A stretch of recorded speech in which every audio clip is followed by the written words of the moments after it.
할렐루야 감사합니다. 이 시간에 우리가 요나 2장 욥기입니다. 욥기. 욥기 2장을 우리가 공부하겠습니다. 욥기 2장은 뭐 내용이 좀 짧죠, 그죠? 그래서 욥기 2장과 또 이어서 3장도 함께 이번 주는 보도록 하겠습니다. 자, 여러분들 욥기는 우리가 이제 이미 익혀 공부해 왔던 것처럼 욥기는 하나님의 절대 주권에 관한 부분들에 대해서 내용을 이야기를 한다 그랬죠. 하나님의 절대 주권, 하나님의 절대 주권. 그런가 하면은 또한 화복의 주관자가 누구라는 것을 이야기를 하고 있습니까? 그렇죠. 하나님이라는 것을 이야기를 하고 있다.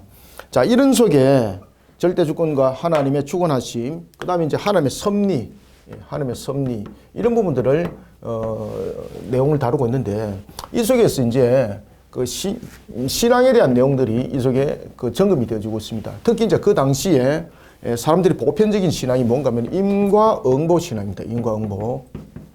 인과응보와 기복적 신앙입니다. 당시에. 이런 부분들은 고대 사회에서뿐만 아니라 현재도 이런 문제점들이 굉장히 신앙 속의 문제를 야기시키고 있습니다. 인과응보라는 것은 대가라는 부분들입니다. 대가. A를 했을 때에 A-라는 이런 대가가 있다라는 것이죠. 그 다음에 이제 기복적 신앙은 이제 복을 비는 그런 하나의 부분에 대해서 정성이 가해지는 이런 내용들이 기복신앙 속에 많이 주어지고 있죠. 그래서 이 기복신앙과 인과응보신앙은 매우 밀접한 관계를 가지고 있습니다. 기복신앙과 인과응보신앙은 매우 밀접한 관계를 가지고 있습니다. 자, 이런 부분에 그 당시의 신앙들이 욥이 있던 그 당시에 이런 신앙들이 만연했다, 이렇게 볼 수가 있습니다. 자, 이런 가운데 이제 욥의 신앙을 달아보는 한 사건 계기가 있습니다. 하나님께서 사탄에게, 사탄은 그 당시에 이제 여러 가지 이제 상황적 부분에 대해서 감찰하는 그런 역할들을 했던 하나의 역할이다. 우리가 이제 일반적으로 말하는 마귀 사탄이라고도 이제 볼 수도 있는데, 근데 이게 이제 우리가 안에 내용들을 보면은 이 하나의 직관적 측면에서의 수정되는 측면에서 하나의 직분적 내용들로도 우리가 이것을 볼 수가 있다. 그래서 감찰하는 자, 감찰하는 그런 하나의 천사로서의 그 역할들을 하고 있다. 이렇게 이제 내용들도 최근의 신학 속에서는 이런 부분들이 대부분의 증거가 되어지고 있습니다. 그래서 이제 사탄이 하나님 앞에 욥에 대한 신앙에 대해서 이야기를 하게 됩니다. 하나님께서 욥의 신앙을 네가 보았느냐라고 말하니까 뭐라고 말합니까? 욥의 신앙이 자신이 가지고 있는 그런 건강에 대한 문제와 그리고 또한 여러 가지 삶에 대한 부에 관한 부분들, 이런 부분들이 하나님께서 주셨기 때문에 하나님께서 그를 이렇게 복 있게 하셨기 때문에 그 하나님을 향하여서 신앙이 참으로 견고한 것처럼 보이는데, 이런 문제점들을 해결을 거둬버리게 되면은 그의 본말의 신앙이 나타납니다. 그래서 욥에게 대해서 제일 먼저 시험을 할 때 첫 번째가 무엇입니까? 물질에 관해서 시험하죠. 물질. 그 다음에 두 번째는 가족들에 관한 생명을 가지고 그 문제점들을 시험을 하게 되고, 그 다음에 이제 오늘 본문 속에서는 욥의 건강의 문제를 가지고 시험을 하게 되는 3단계 시험 과정이 있습니다. 이런 욥기 우리가 이미 공부를 해봤습니다. 그죠? 욥의 고난에 대한 내용들이 계속해서 전개되어지겠습니다. 자, 이런 속에 이제 2장의 욥이 그 고난 속에 또 시험 대상이 또 됩니다. 그리고 난 뒤에 이제 3장에서는 욥이 독백을 합니다. 욥이 이제 독백을 통해서 자신이 참으로 생이 여기서 마감하는 것이 오히려 낫겠다. 여러분들, 우리가 건강이 무너지면은, 천하를 얻고도 건강이 무너지면은 모든 것을 잃는 것보다도 더한 고통이 그 속에 있는 거거든요.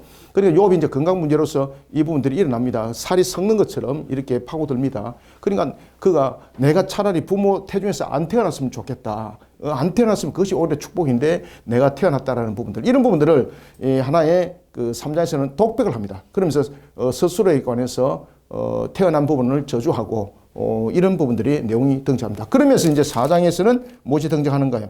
욥에게 이제 3명의 친구들이 등장하게 되는 겁니다. 그 속에서 엘리바스와 빌닷과 그리고 소발이 등장하게 되는 거죠. 자, 이들이 등장할 때 잘 보셔야 됩니다.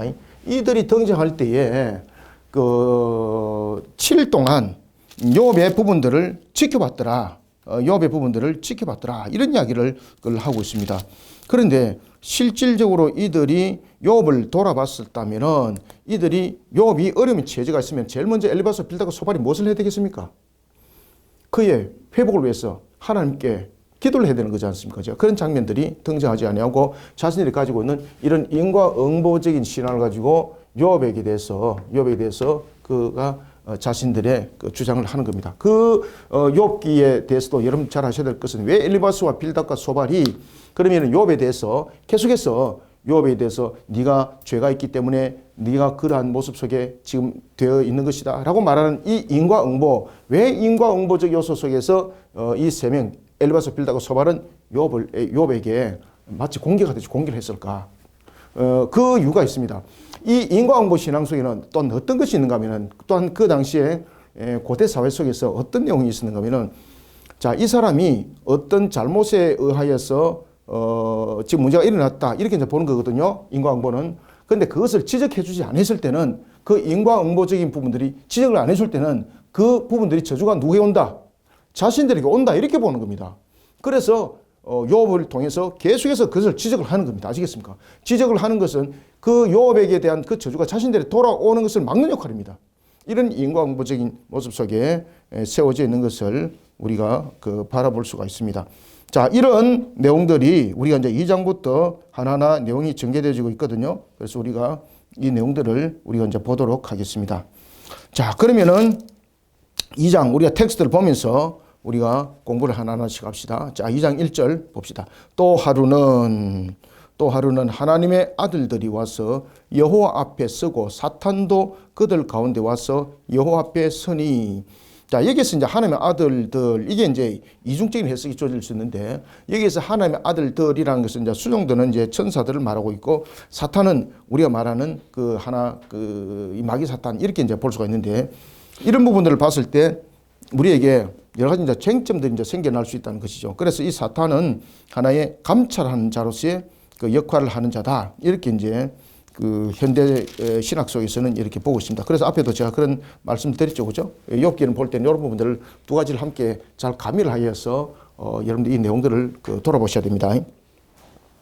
자, 또 하루는, 여기서 또 하루는 이라는 것은, 자, 여러분들 땅에서의 시간일까요? 아니면 천상에서 시간일까요?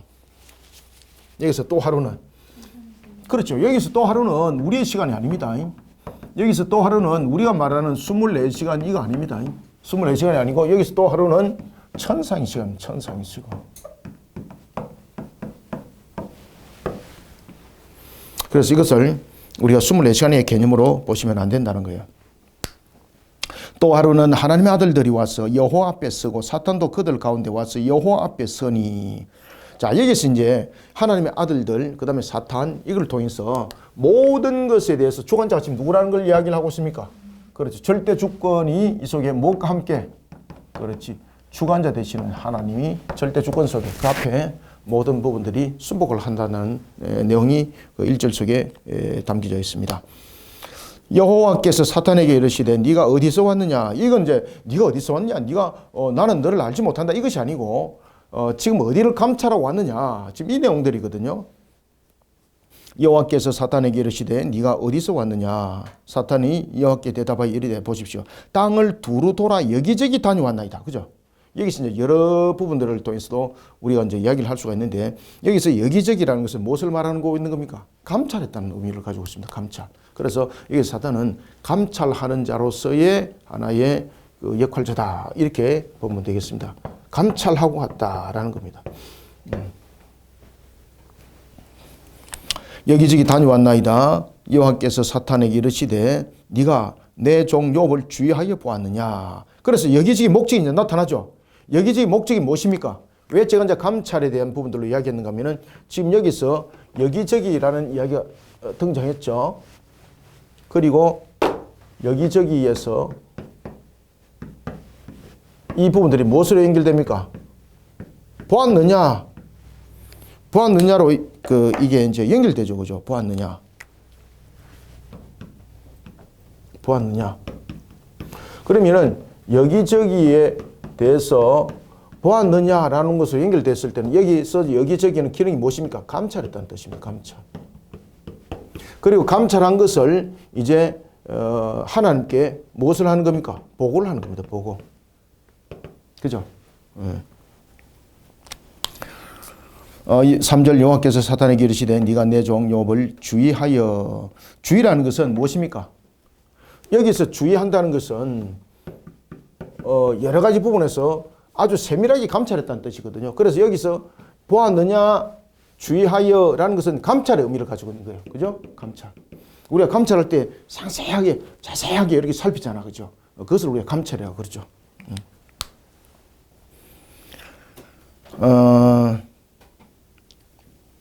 3절 다시 봅시다. 여호와께서 사탄에게 이르시되 네가 내 종 욥을 주의하여 보았느냐.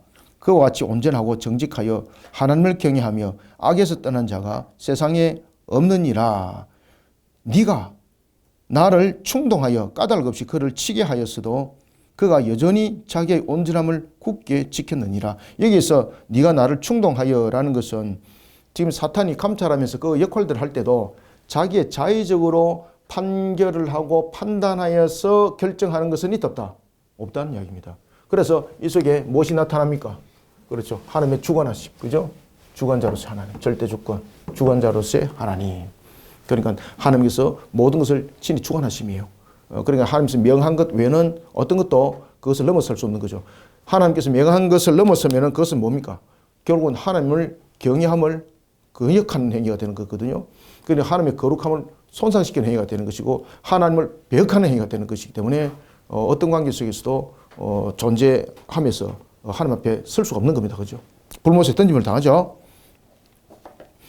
욥에 대해서 말합니다. 욥이 온전하고 정직함을 받느냐? 그러면 이제 그 사탄이 이제 감찰하면서 욥에 대해서 신앙을 하나님께서 물어봤잖아요. 그러니까 뭐라고 말합니까? 네가 욥의 그 신앙을 받느냐? 그러고 말하니까 하나님께서 그에게 복을 주셨기 때문에 물질에 대한 복을 주시고 여러 가지 복을 주셨기 때문에 그가 하나님 앞에 신앙 속에 세워져 있는 것이지 실질적으로 하나님께서 복을 준 것을 싹 한번 거둬보십시오. 그러면은 그 본말이 나타납니다. 그렇게 말하니까 하나님께서 그러면은 욥에 대해서 뭐라고 말합니까? 욥에 대해서 나중에 뒤에도 말합니다만은 처음에 이제 허락한 것은 그에 대한 물질에 대한 부분들, 소유에 대한 부분들, 자녀에 대한 부분들. 그렇지만 욥은 여전히 변함이 없이 모든 것은 하나님으로부터 나온 것이다. 그래서 1장 21절을 보면은 내가 모태에서 알몸으로 나와 싸운 적이라고 말하죠. 또한 알몸이 그리로 돌아올지라 주신 이도 여호와시오 거두신 이도 여호와시오니. 이 참 유명한 구절이잖아요. 그죠? 자, 이런 욥의 신앙이 확인된 거예요. 그러니까 하나님께서 이와 같이 온전하고 정직하여서 나를 경외한 것을 네가 확인했냐라고 말하니까 이제 사탄이 뭐라고 말합니까? 그가 까닭 없이 온전하겠습니까? 이렇게 말하는 거예요. 까닭 없이 온전하겠습니까? 자, 봅시다. 온전하고 정직하여 하나님을 경외하며 악에서 떠난 자가 세상에 없느니라. 네가 나를 충동하여 까닭 없이 그를 치게 하였어도 그가 여전히 자기의 온전함을 굳게 지켰느니라. 그죠? 그러니까 사탄이 이제 뭐라고 말하는가 보세요. 4절. 사탄이 여호와께 대답하여 이르되 가죽으로 가죽을 바꾸오니. 야, 이게 무슨 말일까요, 여러분들요? 굉장히 이게 어려운 말 같죠. 이게 뭔가 하면은 이 부분은 하나의 격언입니다. 이게 그 당시에 이 서던 이제 격언인데 이 격언 속에는 무엇이 있는가 하면 이 앞에 있는 가죽과 뒤에 있는 가죽은 다릅니다. 앞에 있는 가죽은 하나의 소유물입니다. 소유물. 아시겠죠? 그 다음에 이 모든 소유에 대한 그 부분들을 말하고 있고 뒤에 있는 가죽은 생명을 말하고 있습니다. 그래서 가죽으로 가죽을 바꾸오니라는 것은 후자가 전자보다 더 귀중하다는 것을 지금 말하고 있는 거예요. 격언이. 아시겠죠? 지금 전자는 가죽은 그 하나의 그 소유물이에요.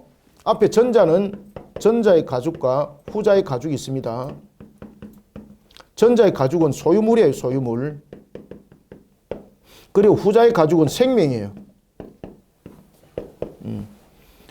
그러니까 이 생명의 문제를 다루게 되면은 이 문제, 소유에 대한 부분들이 문제가 일어나더라도 이 문제 속에서 원망을 할 수밖에 없는 것입니다. 다시 말하면은 후자가 전자보다도 더 귀하다는 이야기예요.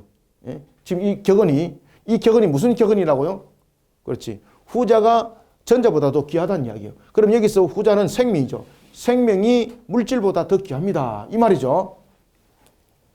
그래서 가죽으로 가죽을 바꾸오니라는 것은 이와 같이 후자가 전자보다 더 귀합니다. 그러니까 생명에 손을 대게 되면은 그가 모든 소유를 잃었을 때는 지금 그가 불평하고 원망 안 했지만은 그보다도 모든 소유물보다도 더 귀한 것이 무엇입니까? 생명이죠. 그러면 생명이라는 것은 생명을 앗아가는 것이 아니고 지금 건강 문제거든요. 그래서 나중에 하나님께서 건강에 대한 부분들은 손을 대되 생명에는 손을 대지 마라. 왜냐하면 생명의 주관자는 오직 하나님이시거든요.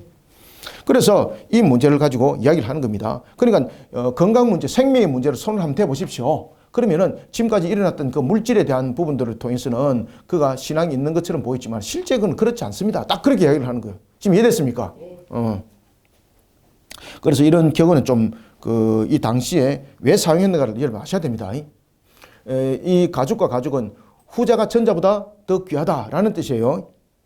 사탄이 여호와께 대답하여 이르시되 가죽으로 가죽을 바꾸오니 이라는 것은 무엇이다? 후자가 전자보다 더 귀중하다는 것을 나타내는 격언이에요. 이게 전자는 소유물이고 후자는 무엇입니까?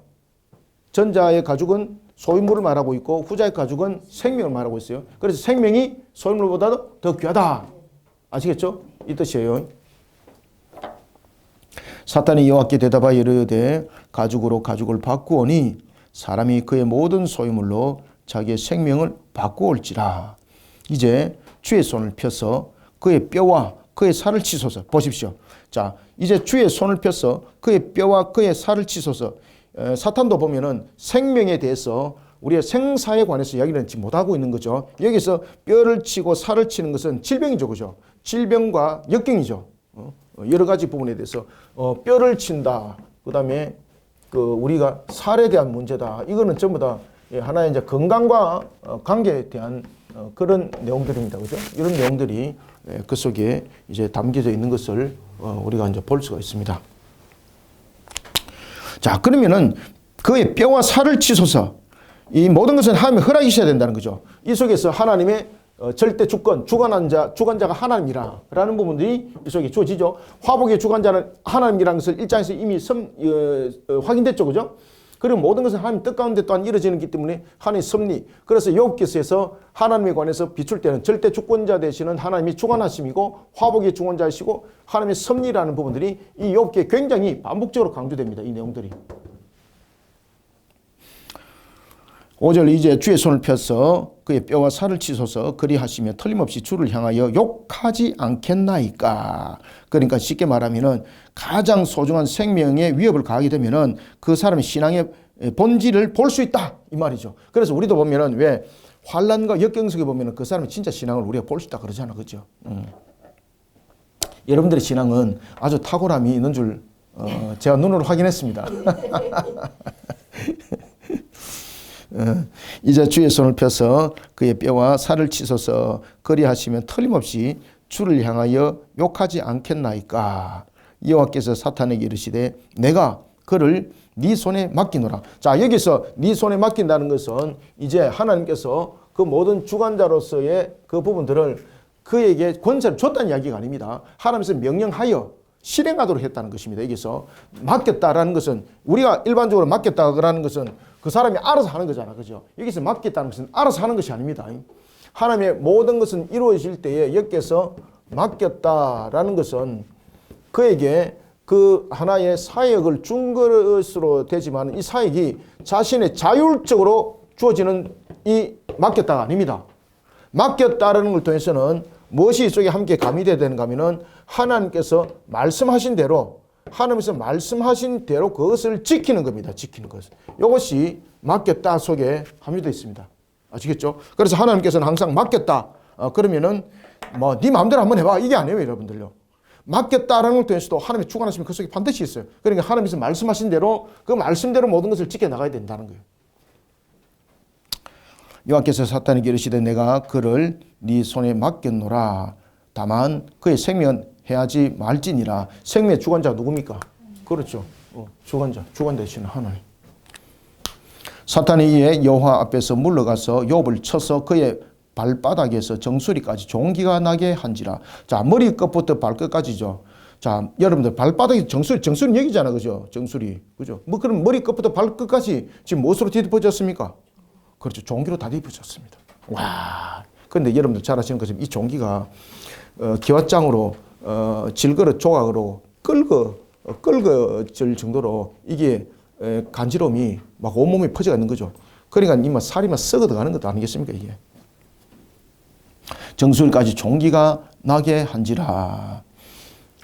그러면은 우리가 이제 일반적으로 이제 종기 이러면은 이제 그 당시에 인과응보 신앙에서 몸에 종기가 났다. 그러면은 사람들이 이것을 무엇으로 보겠습니까? 그렇지. 하나님의 저주입니다. 저주. 그러면은 인과응보 신앙에서 하나님의 저주가 임했다는 것은 이 속에 반드시 저주를 임할 그에게 원인이 있다는 이야기죠. 그죠? 그래서 여러분들 우리가 인과응보 신앙과 그리고 또한 우리가 값에 대한 공의 값에 대한 부분들이 헷갈리시면 안 돼요. 공의는 우리의 행한 대로 하나님께서 그것을 판결하는 것이고요.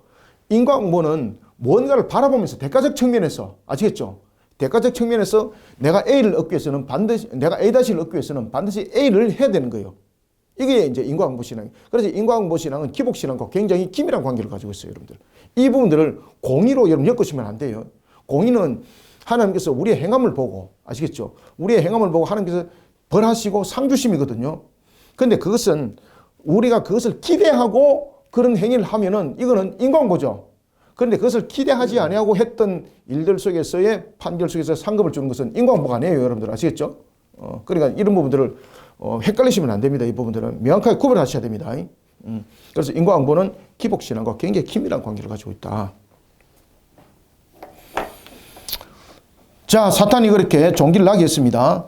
이때 사탄이 종기를 나게 한 것은 사탄이 자신이 가지고 있는 능력을 바람인가요? 아니면 하나님이 허락하심인가요? 그렇지. 허락하심. 맡겨놓아라. 맡겼다라는 것은 하나님 말씀대로 모든 것을 지켜야 된다는 거예요. 종기가 난지라 8절 욥이 제 가운데에 앉아서 자 여러분 여기서 이제 욥의 처지를 설명할 때에 욥이 동방에서 아주 최고의 부유한 부를 누리있다 그랬지 않습니까? 그런데 지금 그가 어디에 앉아 있습니까? 욥의 처지가. 욥이 지금 제 가운데 앉아 있습니다. 제 가운데. 이 제 가운데 앉아 있다는 것은 크게 두 가지입니다.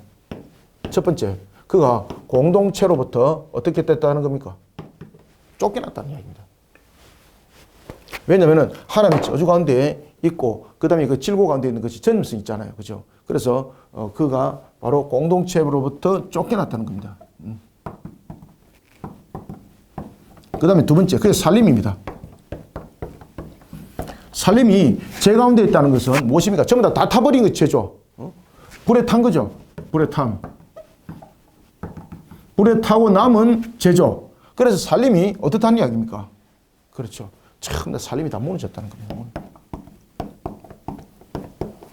그러니까 여기서 제 가운데 놓여있다는 것은 그의 처지가 참으로 그 어떤 것들로도 소망과 희망이 없는 그런 상태, 비참한 상태, 이것을 제 가운데 앉았어라는 겁니다. 비참한 상태. 비참한. 제 가운데 앉았다는 것은 바로 이와 같이 공동체에서는 쫓겨났고 살림은 완전히 무너졌고 이런 가운데 비참한 모습으로 그가 있습니다. 이것이 욥이 제 가운데 앉았더라라는 것입니다. 제 가운데 앉아서 질그릇 조각을 가져다가 몸을 끌고 있더니 그의 아내가 그에게 이르되 당신이 그래도 자기의 온전함을 굳게 지키느냐 하나님을 욕하고 죽어라. 자, 어떤 사람들이 이것을 가지고 욥의 아내가 욥을 버리고 떠났다.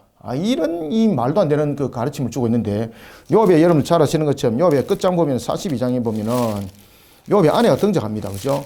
이 욥의 아내는 욥을 떠난 적이 없습니다. 욥을 떠난 적이 없고 여기에서 그 아내가 그에게 이와 같이 말을 한 이유가 있습니다. 그것은 뭔가 하면은 차라리 하나님을 욕되게 하고 죽는 것이 낫지 않느냐. 그러니까 이 남편의 고통을 보고 이 여인이 정말 애처럼 아시겠습니까? 그 애처럼 속에서 어떻게 할 길이 없는 거잖아요. 할 길이 없는데 지금 살아있는 모습은 계속해서 고통이잖아요. 그러면 살아있는 이 고통이 있는 것보다는 차라리 죽음을 맞이해서 고통이 끊어지는 것이 낫는 그런 모습도 우리가 보지 않습니까? 그죠? 지금 그 아내가 그렇게 말을 하는 겁니다. 그러니까 살림도 무너졌지만은 그보다 더 중요한 것은 이 욥이 그 고통 속에서 이 끊어지지 않는 거예요. 끊어지지 아니하니까 차라리 생명이 마감이 되어서 그 고통이 끊어졌으면 좋겠다. 라는 하나의 애처럼, 그죠? 이 부분들을 오늘 이 본문 속에서 이야기를 하고 있는 겁니다. 그래서 하나님을 욕되게 하고 욥을 저주하는 그런 발언이 아닙니다. 욥의 상태를 보고 고통의 가운데 있는 욥에게 이 동정심에 의한 아내의 마음에 이게. 자, 그러면서 이 부분에서 남편이 하나님을 배반한 죄인임을 그 여인도 또한 인과응보 신앙 속에서 욥에게 또 이런 이야기를 하기도 합니다. 그러니까 이게 회복이 될 일이 없다는 거죠. 그러니까 지금 욥이 지금 모든 몸이 머리 정수리부터 발끝까지 지금 종기로 뒤덮어졌잖아요. 그러면 그 당시에 인과응보, 이 사회가 인과응보 속에서 있었던 그 내용들이거든요. 그리고 이제 이 욥기가 기록됐던 것이 제가 이제 아브라함 시대 때쯤이라고 이제 개론에서 말씀드렸죠. 그 당시에 이 하무라비 법전들이 있을 그 시대였거든요. 그때 인과응보 신앙이 굉장히 강력했습니다. 인과응보 신앙이. 그러다 보니까 그 아내가 볼 때도 분명히 욥이 머리끝부터 발끝까지 지금 그 이 종기가 났잖아요. 그러면은 그 하나님으로부터 저주를 받았다는 것이고, 그리고 하나님께 저주를 받았으니까 그 원인이 욥에게 지금 잘못이 있다는 이야기죠. 그러니까 당신이 분명히 잘못한 것이 있기 때문에 하나님께 죄를 범했기 때문에 이런 종기가 몸에 번지고 있는데 이 속에서 이 상태가 회복이 되지 않는다는 거죠. 그러니까 이 상태로 그냥 계속하기보다는 그냥 생명이 마감되는 것이 오히려 고통이 덜하는 것이 아닌가, 이런 애처로운 마음, 그것이 이 속에 함께 담겨 있는 것입니다. 아시겠죠? 그래서 지금 이 얘기에서 이제 인과응보 신앙 속에서 접근하면서 그의 아내는 또 어떤 이야기를 하는가 하면은 욥에게 생명을 유지하여서 고통 속에 있지 말고, 아시겠죠? 생명을 유지하려고 고집 부리면서 고통 속에 있지 말고 차라리 생명이 거둬지기를 원하는 것이 낫지 않겠는가, 이런 애처럼이 또한 인과응보 신앙 속에서 나타나고 있는 겁니다. 그 아내가 볼 때는 욥이 왜 이런 상태에 있다고 보는가요? 하나님으로부터, 그렇지, 하나님께 죄를 범했기 때문에 지금 이 종기가 났는데 이걸 해결할 수 있다 없다는 거죠. 그러니까 계속해서 그냥 버티지 말고 그냥 어쨌든 간에 죽음을 맞이하게 되는데 더 큰 고통 속에서 계속해서 사는 것이 아니지 않습니까? 그럴 바에는 차라리 생명을 거두는 것이 낫지 않겠느냐, 이런 애처럼, 그죠? 그래서 자기 남편을 향해서 뭐 비방하고 뭐 이런 내용이 아닙니다, 이거. 가장 그 애처로운 마음속에서 이 이야기가 주어졌다는 것이죠. 10절, 그가 이르되 그대의 말이 한 어리석은 여자의 말 같도다. 그러니까 욥이 들을 때는 억울하잖아요. 왜 그런가 하면 욥이 볼 때 자기가 인과응보적 측면에서 봤을 때도 자기가 하나님께 저주를 받을 이유가 없다는 거예요. 아시겠습니까? 그래서 자기 아내에게 이렇게 말하는 겁니다. 내가 하나님으로부터 저주받을 일을 한 적이 없다. 10절, 그가 이르되 그대의 말이 한 어리석은 여자의 말 같도다. 우리가 하나님께 복을 받았은저 화도 받지 아니하겠느냐 하고 이 모든 일에 욥이 입술로 범죄하지 아니하니라. 화복의 주관자 대신 하나님에 대해서 이야기를 하죠. 그래서 욥은 죽음으로써 자신의 운명을 마치 그 도피하듯이 그렇게 도피하고 싶지 않다는 뜻이에요. 자신의 상황을 있는 그대로 지금 받아들이는 거예요. 받아들이는 측면에서 또 육신에 계속해서 이제 고통이 일어나고 거기다가 이제 새 친구가 등장하면서 인과응보 신앙 속에서 막 지적하고, 인과응보 신앙 속에서 이것을 아는 상대는 반드시 그걸 지적해줘야 되거든요. 그렇지 않으면 그 저주가 자신에게 돌아온다는 그런 또 하나의 인과응보가 있습니다. 그러나 그런 공격 속에서 욥도 자신의 한탄이 이제 일어나는 겁니다. 그 전에 욥이 자신의 아내로부터도 받았던 그러한 하나의 동정심에 대한 내용이지만은 자신에게 받아들일 때는 이게 또 큰 상처가 될 수 있는 거죠. 왜? 자신이 하나님으로부터 이렇게 저주에 받을 이유가 없다는 것이죠. 자, 이런 속에 욥이 입술로도 범죄하지 않습니다. 자, 그때에 욥에게 세 사람이 나타납니다. 그들이 누군가? 자, 이 세 사람이 바로 엘리바스, 빌닷과 소발인데 그들이 와서 보십시오. 7일 동안 아무 것도 아니하고 애곡합니다. 그런데 그들은 욥이 이런 사정을 보고 기도하는 것이 아닙니다. 아시겠죠? 그래서 인과응보 신앙 속에서 이 사람들이 오는 겁니다. 인과응보 신앙 속에서 와서 욥을 지적하여서 욥이 그 하나님께 죄가 있는 것을 알도록 해야 되는데 그것을 지적하여서 알도록 하지 못하면은 그 욥에 임했던 것이 자신들에게 임한다, 저주가, 이렇게 보는 겁니다. 그래서 이들이 세 번에 대한 반복적인 질문을 통해서 인과응보 신앙 속에서 계속해서 욥을 공격을 하는 겁니다. 아시겠습니까? 빗으로 찌르는 거예요.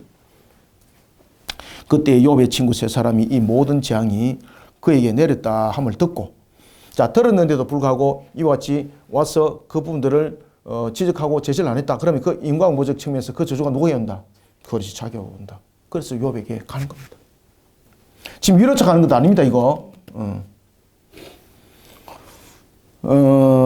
그때 욥이 11절, 그때 욥의 친구 세 사람이 이 모든 재앙이 그에게 내렸다 함을 듣고 각각 자기 지역에서부터 이르렀으니 곧 대만 사람 엘리바스. 엘리바스는요, 하나님은 정금이시다라는 뜻이에요. 하나님은 정금이시다. 이름들 다들 막 얼마나 좋은지만. 엘리바스는 하나님은 정금이시다.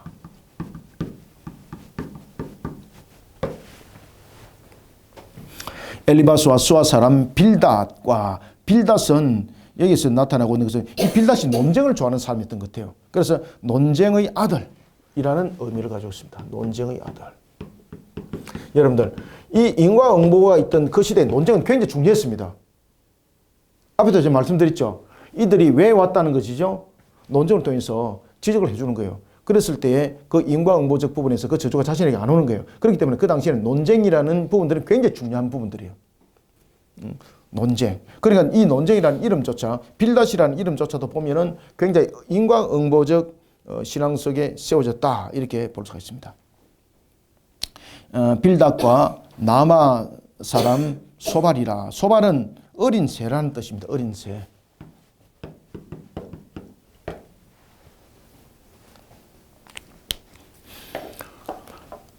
엘리바스와 수아 사람 빌닷과 나마 사람 소발이라. 그들이 욥을 위문하고 위로하여 서로 약속하고 오더니. 그래서 이 세 사람은 이스라엘 그 당시에 주변에 살던 하나의 지혜자들이었습니다. 지혜자들. 아시겠죠?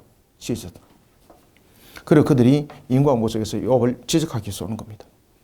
12절, 눈을 들어 멀리 보매 그가 욥인 줄 알기 어렵게 되었으므로 그들이 일제히 소리질러 울며 각각 자기의 겉옷을 찢고 하늘을 향하여 티끌을 날려 자기의 머리에 뿌리고.